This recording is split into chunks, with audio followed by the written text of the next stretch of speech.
Salmo 143 Traductor, Balbino Martín Pérez, OSA, Acción de Gracias por la Victoria, Sermón al Pueblo 1, v.1.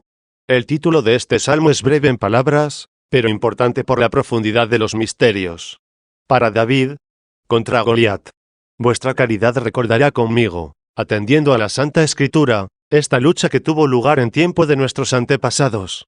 En cierta ocasión, combatiendo los extranjeros contra el pueblo de Dios, uno provocó a uno, Goliat a David. En este certamen había de manifestarse la voluntad de Dios con la victoria de una de las partes. Pero, ¿por qué nos preocupamos de la victoria cuando vemos al que provoca y al provocado? Provocó la impiedad a la piedad, provocó la soberbia a la humildad. En fin, provocó el diablo a Cristo. ¿Por qué os extrañáis que el diablo fuese vencido? Goliat era grande en estatura corpórea. David, por el contrario, era pequeño en cuanto al cuerpo, pero grande en la fe. El santo David se vistió de las armas bélicas para salir al encuentro de Goliat. Pero, debido, como dijimos, a la corta edad y a su pequeña estatura corporal, no pudo soportarlas. Entonces, despojándose de lo que le estorbaba, no de lo que le ayudaba, tomó 5 piedras del río y las echó en su zurrón de pastor. Armado, corporalmente con ellas, y espiritualmente con el nombre de Dios, salió a su encuentro y le venció uno. Esto hizo David. Pero indaguemos los misterios. Dijimos que el título del salmo era breve en palabras, pero importante por la profundidad de los misterios. Recordemos la sentencia apostólica: todas estas cosas les acontecían figuradamente a ellos dos, para que no aparezca que indagamos petulantemente algo oculto allí en donde pudiera exponerse todo lo narrado simplemente sin abismo de misterio. Luego tenemos la autoridad, que nos excita la atención para buscar, nos despierta para investigar, nos proporciona la devoción para oír, nos da la fe para creer y aleja de nosotros la pereza para obrar. Cristo se haya personificado en David, pero conforme acostumbráis a entenderlo los adoctrinados en su escuela, Cristo cabeza y cuerpo. Luego no oigáis nada de lo que se diga en persona de Cristo, como si no perteneciese a vosotros, que sois miembros de Cristo. Asentado esto como base, ved ya lo que sigue. 2. Sabéis que el primer pueblo de Dios fue sobrecargado con infinidad de sacramentos corporales y visibles, con la circuncisión, el laborioso sacerdocio, el templo lleno de símbolos, la multitud de clases de sacrificios y holocaustos. Nuestro David depuso todas estas cosas, como armas que agobiaban y no ayudaban. Pues, si la ley hubiera sido dada de suerte, que pudiera vivificar en realidad de verdad, de la ley procedería la justicia. Pero entonces, ¿a qué se dio la ley? El mismo apóstol lo explica, diciendo: la Escritura lo encierra todo bajo pecado a fin de que la promesa se diese a los creyentes en virtud de la fe en Jesucristo 3. En fin, este David, es decir, Cristo cabeza y cuerpo, ¿qué hizo en el tiempo de la manifestación del Nuevo Testamento, en el tiempo de la insinuación y recomendación de la gracia de Dios? Depuso las armas y tomó 5 piedras. Depuso, según dijimos, las armas agobiantes. Luego depuso los sacramentos de la ley, los sacramentos de aquella ley, que no observamos y que no se impusieron a los gentiles. Pues recordáis cuántas cosas se leen en la ley vieja que no observamos, y que, sin embargo, sabemos que se propusieron y establecieron con alguna significación, no para despreciar la ley de Dios, sino para que, como sacramentos promisorios, una vez cumplida la promesa, no los celebrásemos. Llegó, pues, lo que prometían. En la ley se velaba la gracia del Nuevo Testamento, en el Evangelio se revela. Corrimos el velo y conocimos lo que ocultaba. Conocimos por la gracia de nuestro Señor Jesucristo, cabeza y Salvador nuestro, que fue crucificado por nosotros, que, al ser crucificado, se rasgó el velo del templo 4. En fin, él depuso las armas como peso de los sacramentos de la ley vieja. Sin embargo, él tomó la ley, pues, las 5 piedras simbolizaban los 5 libros de Moisés. Tomó, pues, del río 5 piedras. ¿Sabéis qué significa el río, el mundo? Pues bien, el mundo mortal se desliza, y todo lo que hay en el mundo corre a lo largo. En el río, como en aquel primer pueblo, se hallaban las piedras. Allí eran inútiles, estaban ociosas, de nada servían, pasaban permaneciendo sobre el río. ¿Qué hizo David para que la ley fuese útil? Tomó la gracia. Pues la ley sin la gracia no puede cumplirse. La perfección o cumplimiento de la ley es la caridad 5. ¿Y de dónde procede la caridad? Ve si no procede de la gracia. La caridad de Dios, dice el apóstol, se difundió en nuestros corazones por el Espíritu Santo que nos ha sido dado. 6. Como la gracia proporciona el cumplimiento de la ley, por lo mismo se simboliza la gracia en la leche, pues esta es gratuita en la carne, ya que la madre no exige recompensa por ella, sino que se preocupa por darla. La madre la da gratuitamente, y se entristece si falta quien la reciba. Luego, ¿cómo demostró David que no puede cumplirse la ley sin la gracia? Al querer unir a la gracia aquellas 5 piedras, con las cuales se simbolizaba la ley, contenida en los 5 libros, pues las colocó en el zurrón en el que acostumbraba a llevar la leche. Armado así, armado ciertamente con la gracia, y, por lo mismo, no presumiendo de sí, sino de su Señor, salió al encuentro del soberbio Goliat, que se jactaba y presumía de sí. Toma una piedra, la lanza, y hiere en la frente al enemigo, el cual cae de bruces, hiriendo el suelo con la frente, en la que no tenía el signo de Cristo. Conviene también que observes que echó 5 piedras en el zurrón, y solo lanzó una. 5 libros son los escogidos, pero venció la unidad, pues el cumplimiento o perfección de la ley, según recordé poco antes, es la caridad. Y el mismo apóstol dice, nos suframos unos a otros con caridad, procurando conservar la unidad de espíritu en el vínculo de la paz. 7. Después, herido y arrojado en tierra, le quitó su espada y con ella le cortó la cabeza. Esto mismo hizo nuestro David al arrojar al diablo de los suyos. Pues, cuando sus primates creen, a los que él tenía en su mano, y con los que mataba otras almas, entonces vuelven sus lenguas contra el diablo, y así se corta la cabeza de Goliat con su espada. Expuse el misterio del título conforme a la brevedad del tiempo. Veamos qué encierra el mismo salmo. 3. Bendito el Señor, Dios mío, que adiestra mis manos para la lucha, y mis dedos para la guerra. Es nuestra voz si pertenecemos al cuerpo de Cristo. Bendigamos al Señor, Dios nuestro, que adiestra nuestras manos para el combate, y nuestros dedos para la guerra. Parece una repetición, puesto que lo mismo es nuestras manos para el combate que nuestros dedos para la guerra. ¿O existe alguna diferencia entre las manos y los dedos? Con los dedos, sin duda, obran las manos. Luego no entendemos absurdamente que por las manos se toman los dedos. Sin embargo, en los dedos observamos la división de la obra, y advertimos también el fundamento o raíz de la unidad. Considera, pues, la gracia, de la cual dice el apóstol, a unos se da por el Espíritu habla de sabiduría, a otros, palabra de ciencia según el mismo Espíritu, a otros, fe en el mismo Espíritu, a otros, don de curaciones en un solo Espíritu, a otros, linaje de lenguas, a otros, profecía, a otros, discernimiento de espíritus. Pero todas estas cosas las obra uno y el mismo Espíritu, que reparte sus propias dádivas a cada uno como quiere. 8. A unos esto, a otros aquello. Estas son las divisiones de la obra. Todas estas cosas las lleva a cabo uno y el mismo Espíritu, el cual es el fundamento o la raíz de la unidad.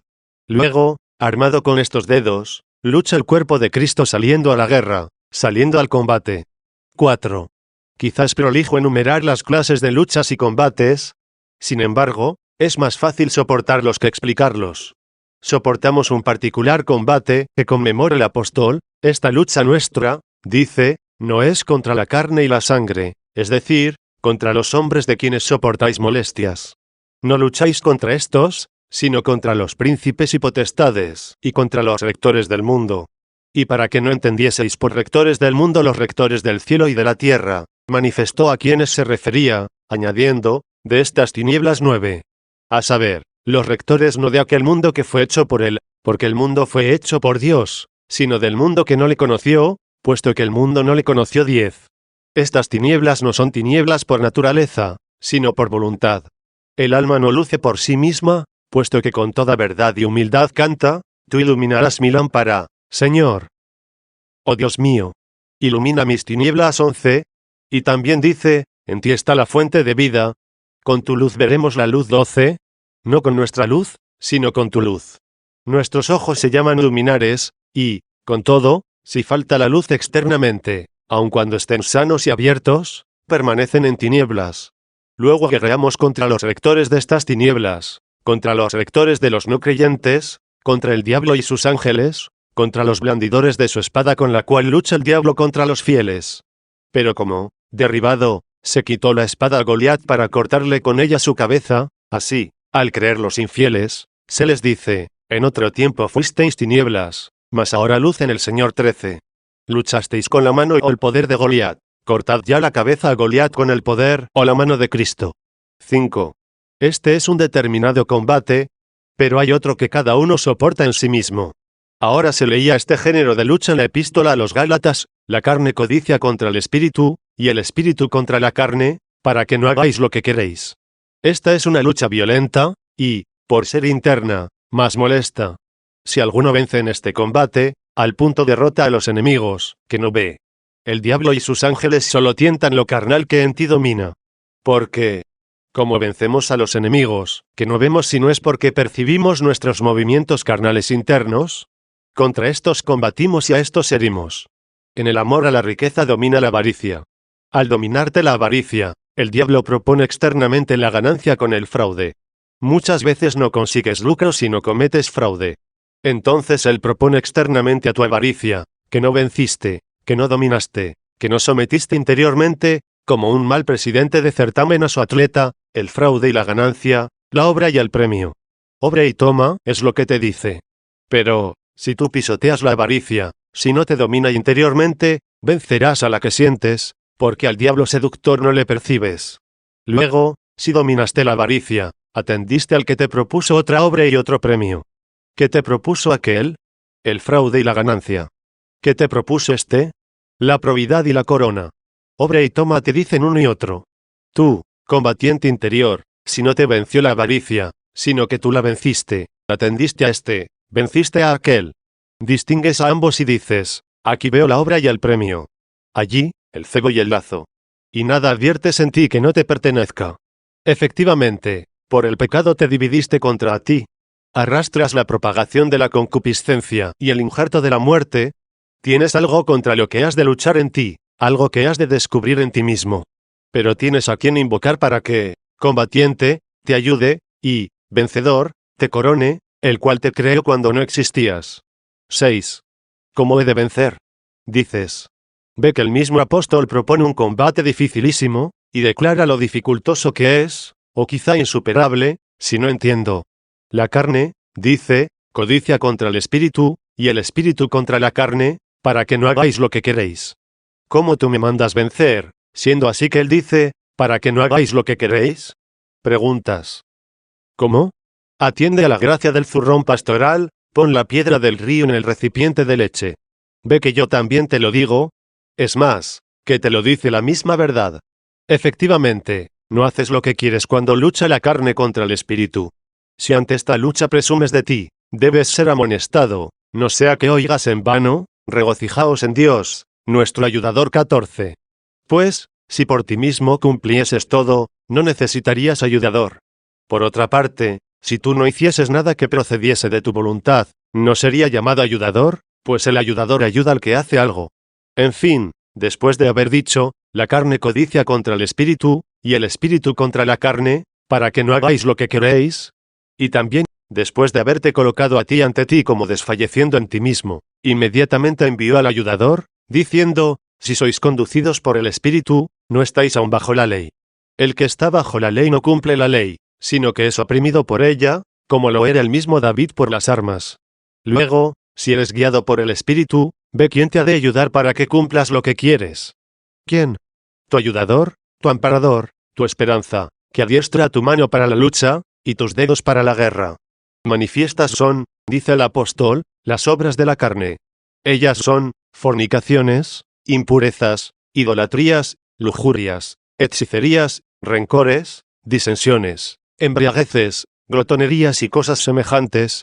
De ellas os digo, como ya os dije, que quienes las ejecutan no poseerán el reino de los cielos. 15. Luego, están bajo la ley, no quienes combaten contra ellas, sino los que las ejecutan. Pues, cuando combates, es una obra, y, cuando las vences, otra, y, cuando tienes paz y descanso, otra distinta. Atended mientras demuestro estas cosas con algunos pocos ejemplos. ¿Surge alguna ganancia? ¿Te agrada? Encierra ella en sí un gran fraude. ¿Te agrada? Pero no consientes. Ve ante ti la lucha. Aún se persuade, aún se incita, aún se delibera. Luego quien lucha se halla en peligro. Veamos la lucha, veamos lo que aún resta. Despreciaste la justicia por cometer el fraude, fuiste vencido. Despreciaste la ganancia por someterte a la justicia, venciste. En esto hay tres cosas: me duelo del vencido, temo por el que lucha, me alegro con el vencedor. Pero aquel que vence, por ventura obró en sí de suerte, que de ninguna manera le tentó el dinero, o no incitó en él ningún movimiento de agrado, aunque vencible, aunque de poca importancia, aunque no solo no consienta en él, sino que ni se digne luchar con él, siempre se da algún movimiento amoroso. Este halago y aquel enemigo ya ni combaten ni prevalecen.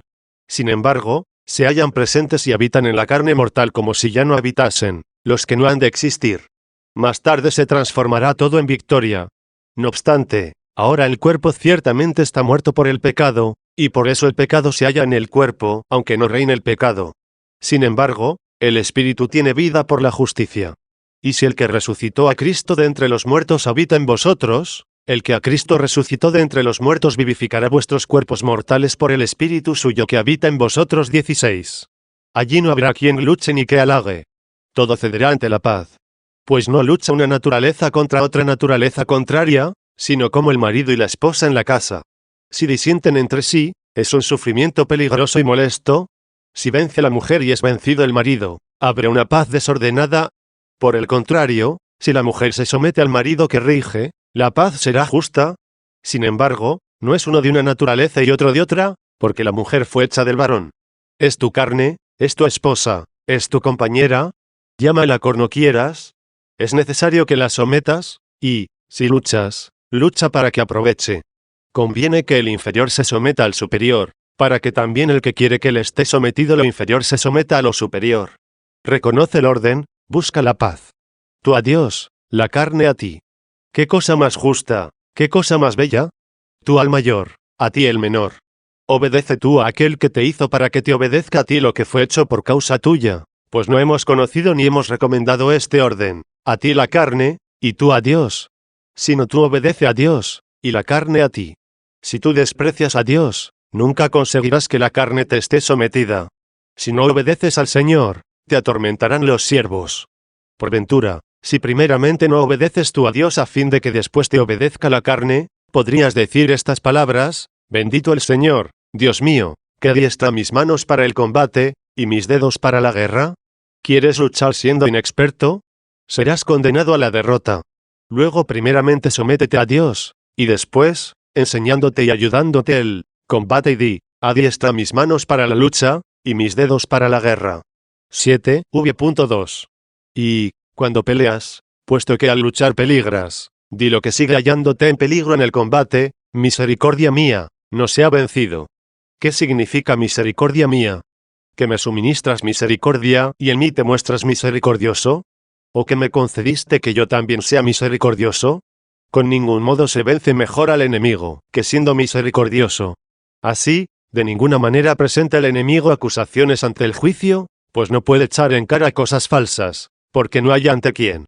Si quisiera llevar nuestra causa ante un juez hombre, podría engañarle mintiendo y perjudicarnos con acusaciones falsas. Pero como nuestra causa con él se ventila y sustancia ante un juez tal que no puede ser engañado, por eso ambiciona seducir al pecado para tener hechos ciertos que echar en cara. Mas, cuando sucumbe la fragilidad humana por algunos engaños de él, entregúese a la humildad mediante la confesión, y se ejercita en las obras de misericordia y de piedad, pues todos los pecados se borran cuando decimos con plena confianza y corazón sincero al que ve: perdónanos, así como también perdonamos nosotros. 17. Di de todo corazón, di con toda confianza, di seguro: perdónanos, como también perdonamos nosotros. O, no perdones si no perdonamos. Aun cuando no digas, no perdones si no perdonamos, sin duda no perdonas si no perdonamos, pues no ha de ser Dios prometedor mendaz para que tú seas pecador impune. ¿Quieres, dice, que yo perdone? Perdona. Existe otra obra de misericordia. ¿Quieres que yo dé? Da. En un mismo pasaje se consigna en el Evangelio: perdonad, y se os perdonará. Dad, y se os dará. 18. Yo, dice, tengo algo contra ti. Tú también tienes algo contra tu prójimo. Perdona, y perdono. Tú me pides algo a mí. Alguien te pide algo a ti. Da, y doy. ¿Qué perdona? ¿Qué da? No es la caridad. ¿Y cómo da la caridad si no es por el Espíritu Santo que nos ha sido dado? 19 Luego si por las obras de misericordia se vence a nuestro enemigo, y no podemos tener obras de misericordia si no tenemos la caridad. Y si no tenemos caridad si no la recibimos por el Espíritu Santo, pues Él adiestra nuestras manos para la lucha, y nuestros dedos para la guerra. Con razón decimos misericordia mía a aquel de quien tenemos el que seamos también nosotros misericordiosos, pues se hará juicio sin misericordia a aquel que no hizo misericordia. 8. ¿Pensáis que son despreciables las obras de misericordia? Me agrada hablar algo de ellas. Primeramente atended a esta sentencia, tomada de la Santa Escritura, que hace poco conmemoré, será juicio sin misericordia a aquel que no hizo misericordia. Sin misericordia será juzgado el que no hizo misericordia antes de ser juzgado. ¿Y después? ¿Qué? ¿Qué sigue? La misericordia se encumbra sobre el juicio. 20. ¿Qué es esto, hermanos? ¿La misericordia se encumbra sobre el juicio? La misericordia se sobrepone al juicio. Es decir, en quien se encuentre la obra de misericordia, si por casualidad se tiene algo en el juicio por lo que debe ser castigado, se extingue como por ola de misericordia el fuego del pecado. La misericordia se encumbra sobre el juicio. Entonces, ¿qué? ¿Dios es injusto cuando socorre a estos, cuando los libera, cuando los perdona? No hay tal cosa. En esta ocasión es también justo, pues la misericordia no aparta de él la justicia, ni la justicia la misericordia. Ve si no es justo, perdona, y perdono, da, y doy. Ve si no es justo, con la medida que midiereis seréis medidos. 21. Por lo que dice, con la medida, no ha de entenderse que se refiere a la misma clase de medida, sino a la misma medida o medición. Así, perdona, y perdono. ¿Hay en ti medida de perdón? Pues bien, en mí encontrarás medida para conseguir el perdón. ¿Hay en ti medida para dar lo que tienes? Encontrarás en mí medida de recibir lo que no tienes. 9. Misericordia mía y refugio mío, amparador mío y libertador mío. El combatiente se esfuerza mucho en el mundo teniendo la carne, que codicia contra el espíritu. Pero ten lo que tienes. Porque llegará tiempo en el que conseguirás plenamente lo que quieres. Cuando fuere sumida la muerte en victoria. Cuando, habiendo resucitado este cuerpo mortal, se cambia en constitución angélica y vuele hacia lo alto en cualidad celeste. Los muertos en Cristo, dice el apóstol, se levantarán primero. Después también nosotros los que vivimos, que hemos quedado, seremos arrebatados en la venida del Señor a una con ellos en nubes, saliendo al encuentro de Cristo en el aire, y así estaremos siempre con el Señor. 22. Entonces será sumida la muerte en victoria, entonces se dirá: ¿en dónde está, oh muerte, tu lucha? ¿En dónde está, oh muerte, tu aguijón? 23. Pues no quedará nada ni en el cuerpo, ni en el alma que se oponga al amor de Dios. Habrá completa victoria, absoluta paz. De esta se nos dice a los combatientes: venid, hijos, oídme, os enseñaré el temor de Dios. Os halláis en la lucha, combatís en la contienda, y, sin embargo, deseáis la paz. ¿Quién es el hombre que quiere vivir y desea ver días buenos? ¿Quién hay que no diga: yo? Habrá vida, habrá días buenos en donde nada codicia contra el espíritu, en donde no se dirá, lucha, sino, goza. Pero, ¿quién es el que desea estos días? Todo hombre dice sin duda, yo. Oye lo que sigue. Veo que trabajas, veo que te encuentras en lucha y en peligro. Oye lo que sigue, adiestra las manos para la batalla, y los dedos para la guerra. Refrena tu lengua del mal y no hablen engaño tus labios. Apártate del mal y obra el bien. ¿Cómo podrás obrar bien si no te apartas del mal? ¿Por qué intento que te vistas, cuando todavía despojas? ¿A qué pretendo que des, siendo así que aún robas? Apártate del mal y obra el bien. No llore primeramente el pobre oprimido por ti para que después se goce por ti. Apártate del mal y obra el bien. ¿En atención a qué galardón? Ahora luchas. Busca la paz y vete en pos de ella. 24. Aprende. Di, misericordia mía y refugio mío. Amparador mío y libertador mío, protector mío. Siendo amparador mío, no querré. Siendo libertador mío, no me atascaré. Siendo protector mío, no seré herido. Protector mío, y en él esperé. En todas estas cosas, en todo mi trabajo, en todos mis combates, en todas mis dificultades, esperé en él. En aquel que somete a mí mi pueblo. Ved que nuestra cabeza habla con nosotros. 10. V.3. Señor, ¿qué es el hombre, puesto que te diste a conocer a él? Todo lo que es, se dio a conocer, pues esto significa te diste a conocer a él. ¿Qué es el hombre, ya que te diste a conocer a él? ¿O el hijo del hombre, puesto que le estimas?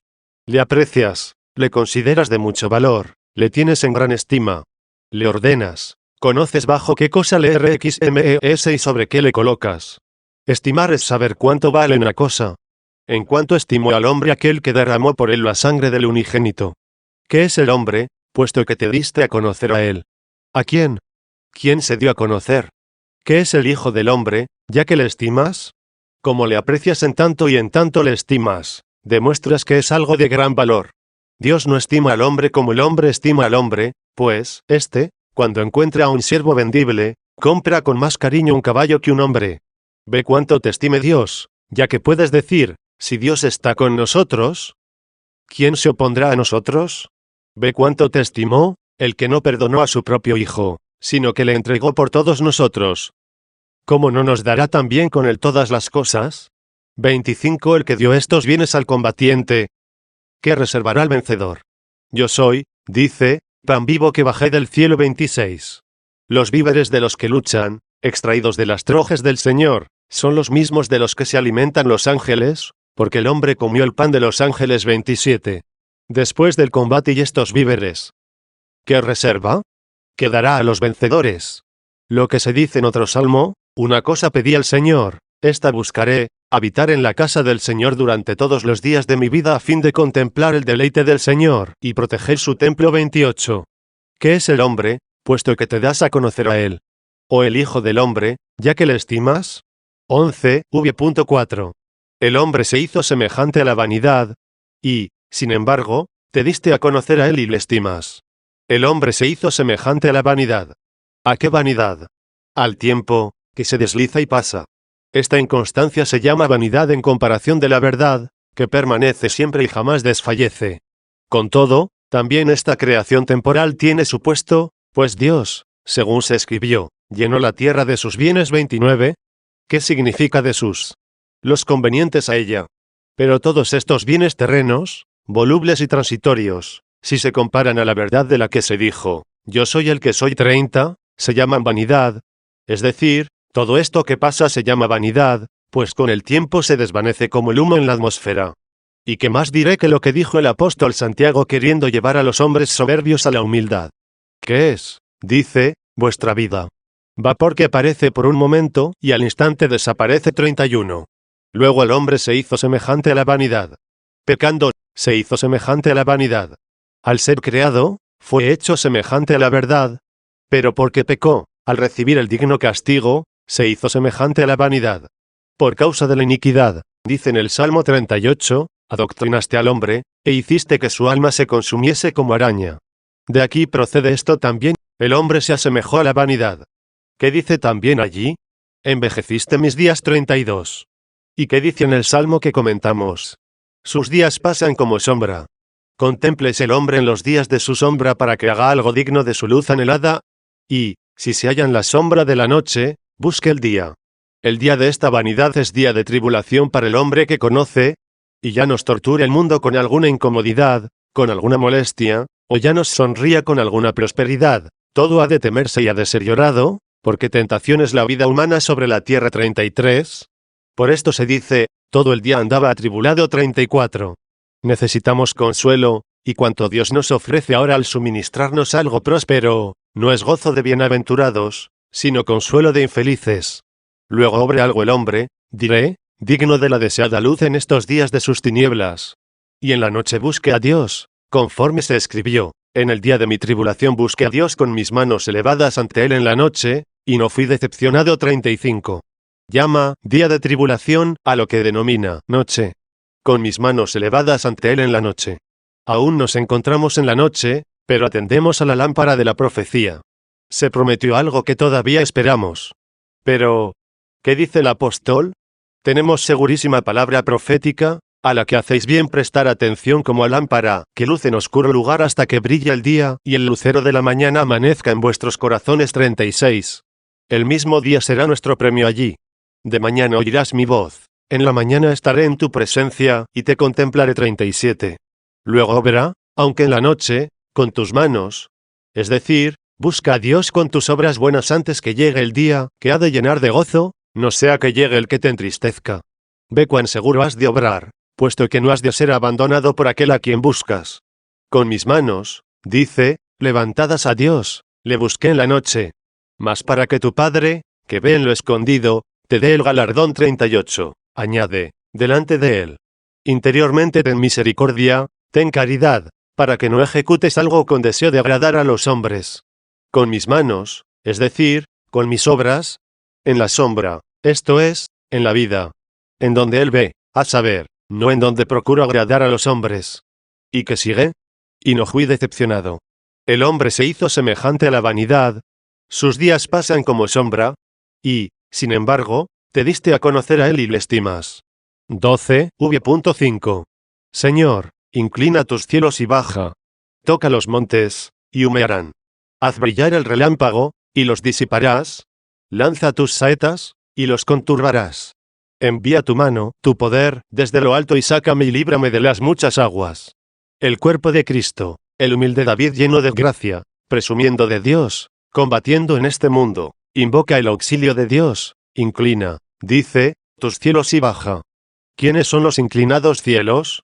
Los apóstoles humillados, pues estos anuncian la gloria de Dios. De estos cielos que anuncian la gloria de Dios se dice poco después, no hay palabras ni discursos de los que no se oigan las voces de ellos. En toda la tierra se oyó su sonido, y en los confines de la tierra sus palabras. 39. Luego, cuando estos cielos emitieron sus voces por toda la tierra y obraron milagros, relampagueando y tronando el Señor desde ellos con milagros y mandamientos, se pensó que bajaron dioses del cielo a los mortales, pues algunos de los gentiles, creyendo esto, quisieron ofrecerles sacrificios. Pero, al ver ellos que se les tributaba un honor indebido, aterrorizados y detestando y corrigiendo a los que de esta manera erraban, para mostrarles la perturbación de su espíritu rasgaron sus vestiduras y dijeron: ¿Por qué hacéis esto? Nosotros también somos hombres pasibles como vosotros.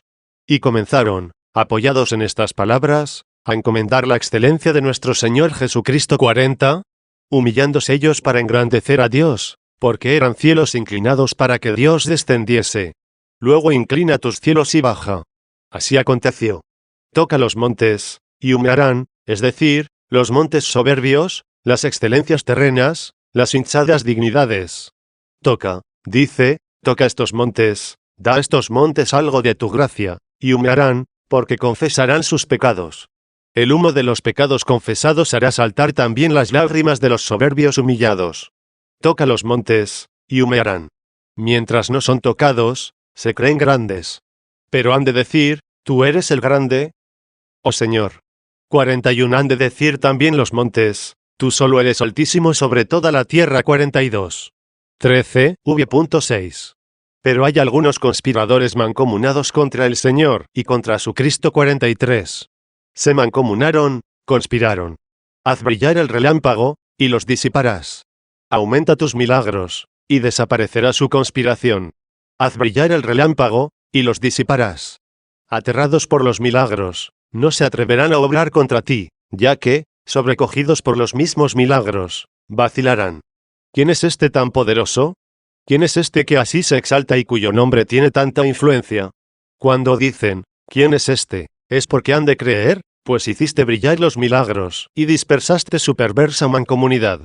Envía tus saetas, y los conturbarás. Saetas agudas de poderoso. 44. Es decir, tus preceptos, tus dichos, herirán su corazón. Envía tus saetas, y los conturbarás.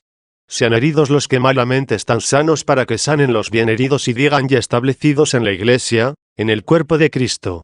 Digan con la Iglesia, estoy herida por la caridad. 45. Envía tus saetas, y los conturbarás. 14. V.7.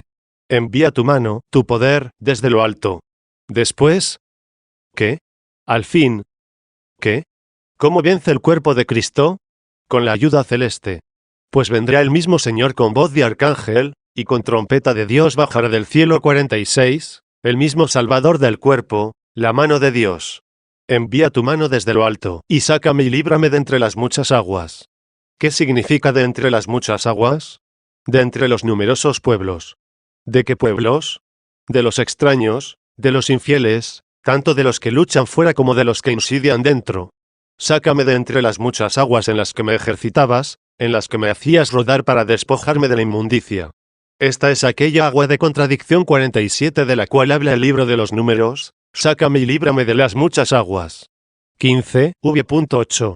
Oigamos ya decir algo sobre estas caudalosas aguas de las que Dios libra al cuerpo de su Cristo, de las que libra Dios a la flaqueza de David. ¿Qué significa de muchas aguas? ¿Qué dijiste? No sea que entienda por estas aguas otra cosa. ¿A qué denominaste muchas aguas? Oye a continuación lo que dije, de la mano, del poder, de los hijos extraños. Oíd, hermanos, entre quienes estamos, entre quienes vivimos y de entre quienes deseamos ser sacados. La boca de estos habló vanidad. Hoy mismo todos vosotros, si no os hubieseis reunido para oír la palabra de Dios y estuvieseis actualmente mezclados con ellos, ¿cuántas vanidades no oiríais? Su boca habló vanidad. En fin, ¿cuándo, hablando ellos vanidad, os oirán a vosotros hablar verdad?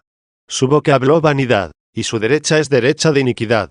16, v.9. ¿Qué has de decir, tú estando entre ellos con el zurrón, que contiene las 5 piedras? La misma ley que simbolizaste en las 5 piedras, significa también otra cosa. Oh Dios, te cantaré un cántico nuevo. El cántico nuevo es el cántico de la gracia. El cántico nuevo es el cántico del hombre nuevo. El cántico nuevo es el cántico del Nuevo Testamento. Te cantaré, dice, un cántico nuevo. Pero para que no pienses que la gracia se aparta de la ley, siendo así que más bien la ley se cumple por la gracia, dice, con salterio de 10 cuerdas te salmearé.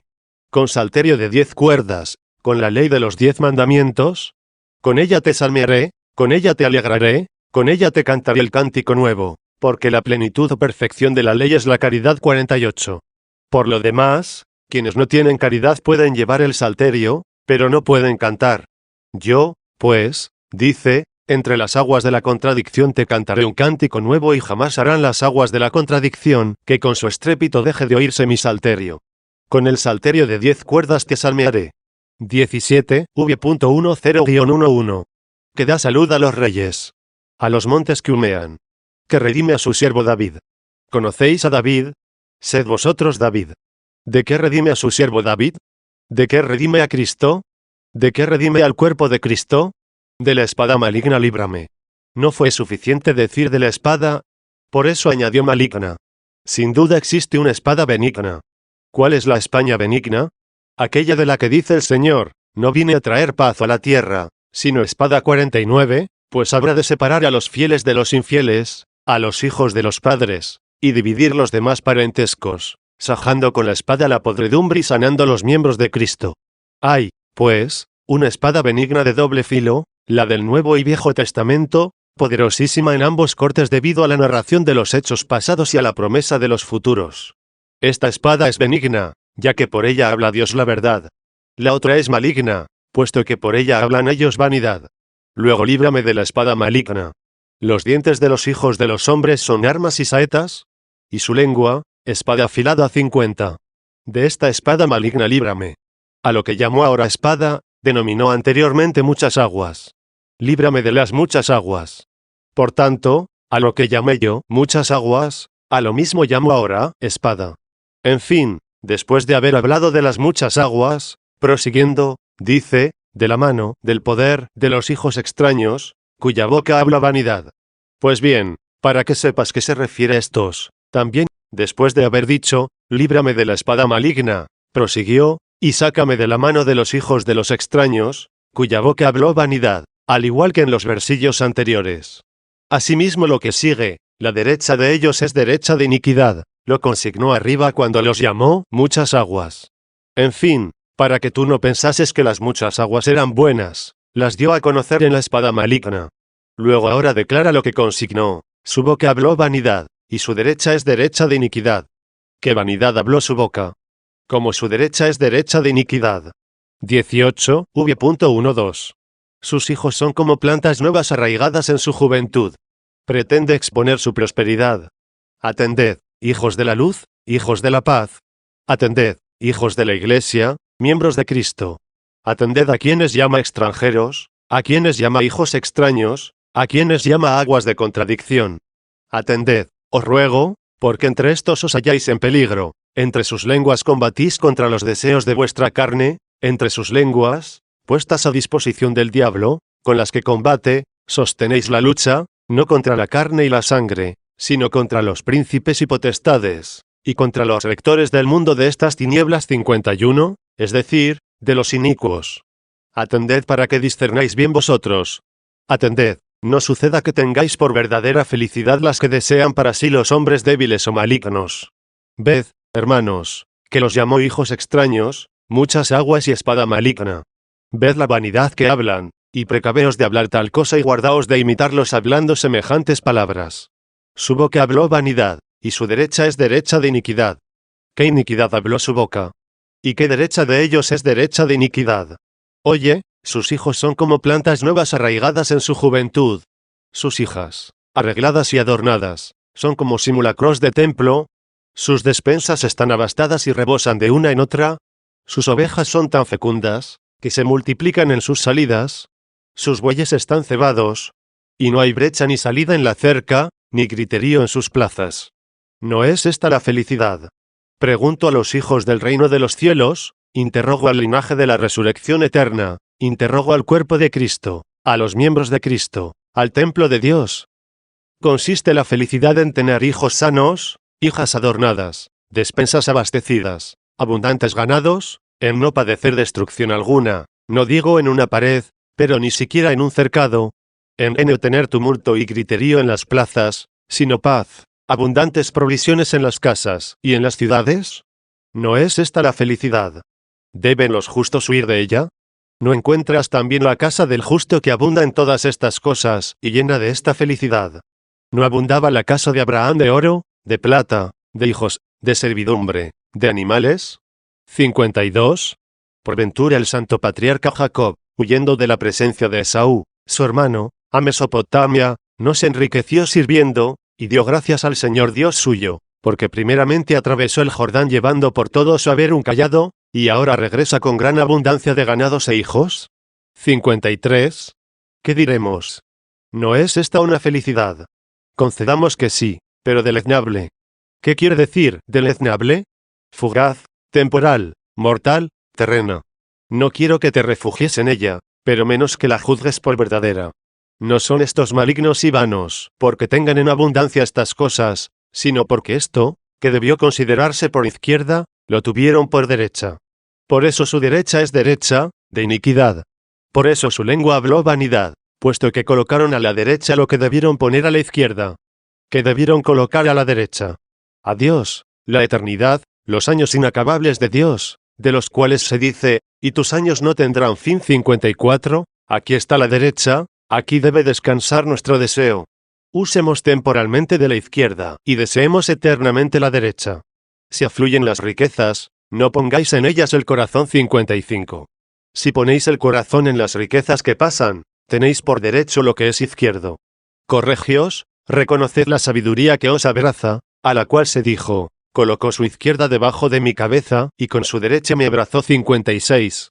Considerad los santos cánticos amatorios, considerad el cantar de los cantares de las bodas celestes de Cristo y la Iglesia. ¿Qué dice la esposa del esposo? Colocó su izquierda debajo de mi cabeza, y con su derecha me abrazó.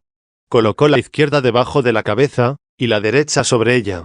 El brazo del que abraza se haya colocado arriba, sobre la cabeza, y la izquierda debajo de la cabeza.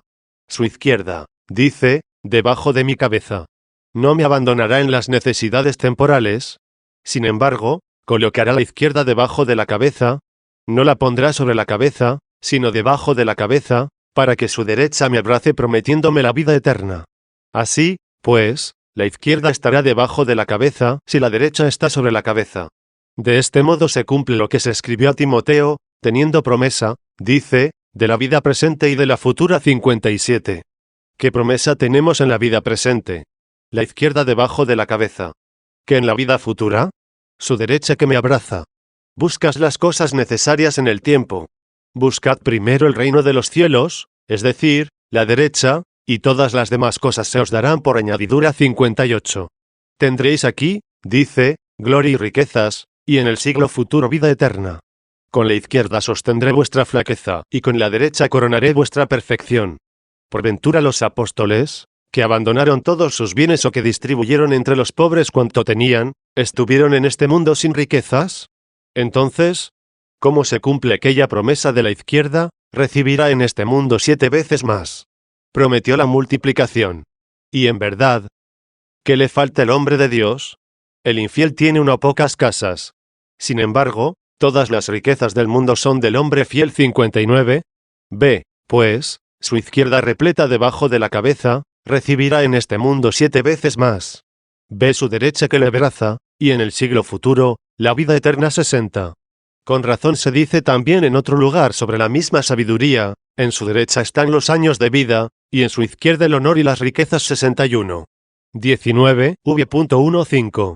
Luego, ¿por qué son estos jactanciosos? Porque habló su boca vanidad.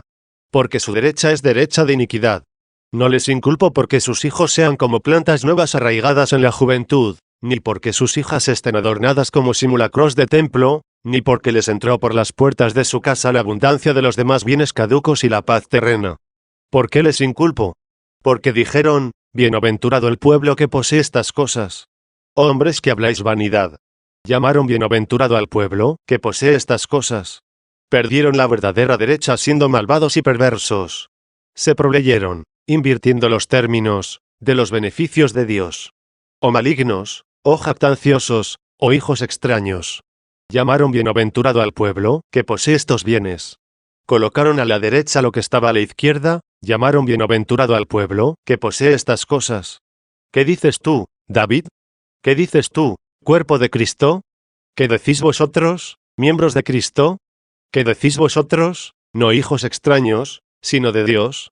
Ya que los hijos jactanciosos y extraños dijeron que es bienaventurado el pueblo que posee estos bienes, ¿vosotros? ¿Qué decís? Bienaventurado el pueblo que tiene al Señor por su Dios. Tened izquierda, pero en la izquierda. Desead la derecha, pero colocadla a la derecha. En la izquierda tuvieron la izquierda aquellos que al tener hambre, le dieron de comer, al tener sed, le dieron de beber, al ser huésped, le recibieron en su casa, y, estando desnudo, le vistieron 62. Todo esto lo tomaron de la izquierda, y lo convirtieron en obras de la derecha para colocarlo a la derecha. Los hijos jactanciosos y extraños dijeron que era bienaventurado el pueblo que posee estas cosas. Vosotros decid conmigo, bienaventurado el pueblo que tiene al Señor por su Dios.